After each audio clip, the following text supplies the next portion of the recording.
So, yun, eto po, magdi-DIY po tayo ng shorts. Yan, gaganyanin nyo lang po. Yan, pansukat lang natin yung short ng anak natin or kung sino man yung gagawin nyo ng short. Yan, gupitin lang natin, sundin lang natin yung pattern. Yan. Medyo binilisan ko po ito, naka fast forward po siya. Kasi medyo mahaba po yung video. Kaya ganun. Kung meron mga nakatambak na damit dyan na hindi nyo na sinusuot, pwede nyo gawin to sa mga anak nyo or sa mga pamangkin nyo. So yun, ulitin na natin siya sa kabila. Yan. Medyo maglalagay tayo ng space para sa garter. Yan. Mga half inch lang yung dito sa mga ginugupit ko na yan. So, after nyan, tabi natin siya. Gupitin ko muna yung etiketa. So, yun.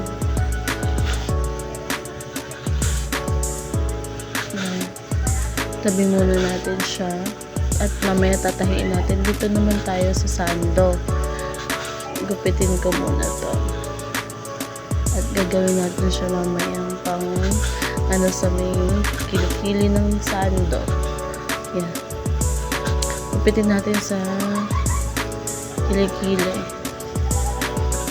nito para makuha natin yung dalawa.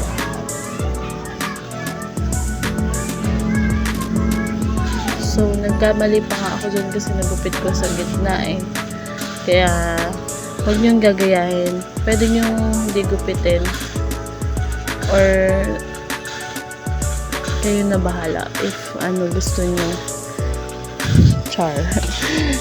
First time ko mag-vlog ng ganito. Ng DIY. Ay, hindi pala first time kasi nagawa din ako nung last year nung scrunchie. So, yun. Gupit din lang natin yung mga natitira pang mga na yun para maging natin. Panlikod. Yan yung gagawin natin, panlikod. Yan. Medyo magulo. Pasensya na sa background ko kasi nga may mga bata dito. So, yun. Lang natin.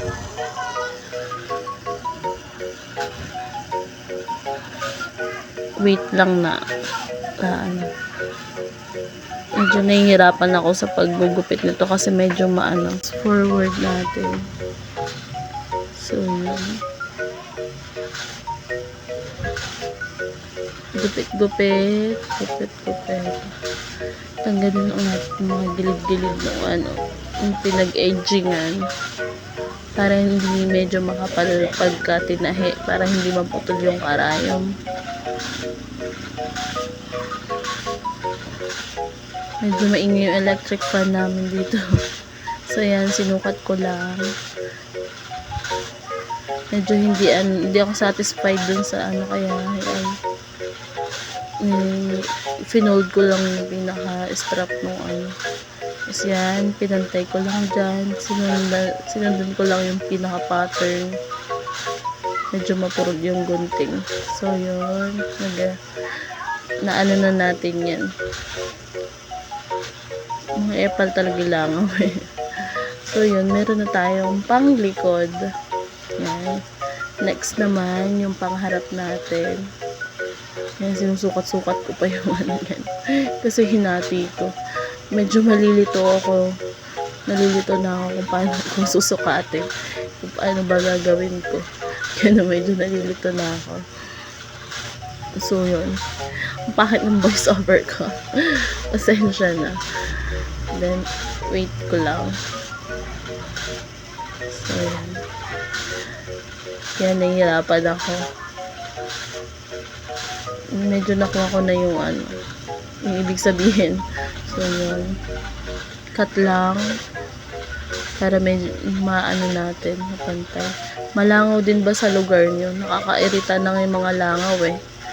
Kahit maglinis ka ng bahay, kahit hugasan mo na yung mga maruruming plato, malangaw pa rin. So, yan. Ito na. Dito na tayo sa makina. Tatahiin na natin. Medyo nakakapagod pala mag voice over. So, ito yung short.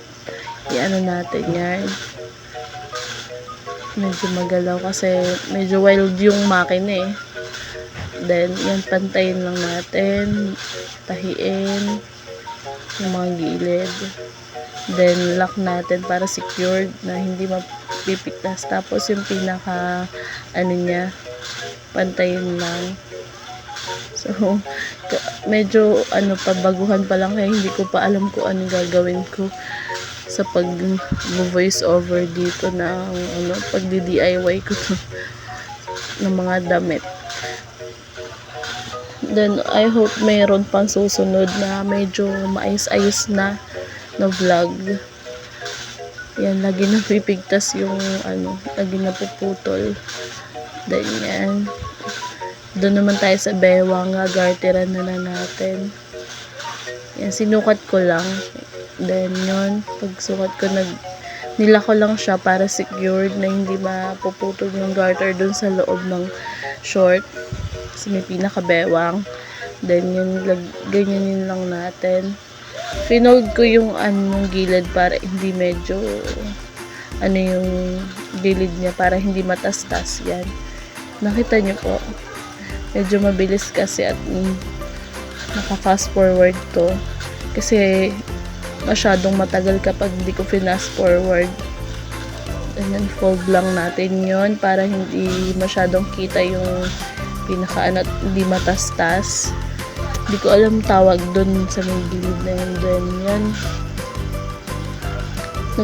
Naglalagot kasi yung makina. I mean yung sinulid. Then yan.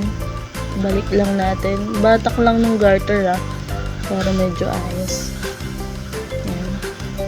Then ilalagay ko ulit sa gilid. Yan. Patong lang. Medyo pantay doon sa mga 1/4 lang. Lagot na naman Yan. Then tapos na. Yung short na. Tinanggalan ko lang mga himol-mol. Yan. Okay na. Short na siya.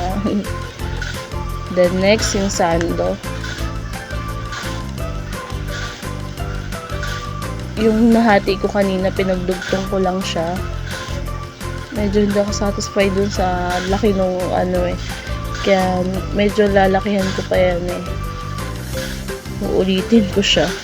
Ulitin ko ng tahi. Kasi parang nalalakihan ako. So, yun. Pagka kasi sinuot siya na nakalawlaw siya pagka sinuot. Kaya uulitin ko pa. Then, tahiin lang natin yung pinaka-strap niya.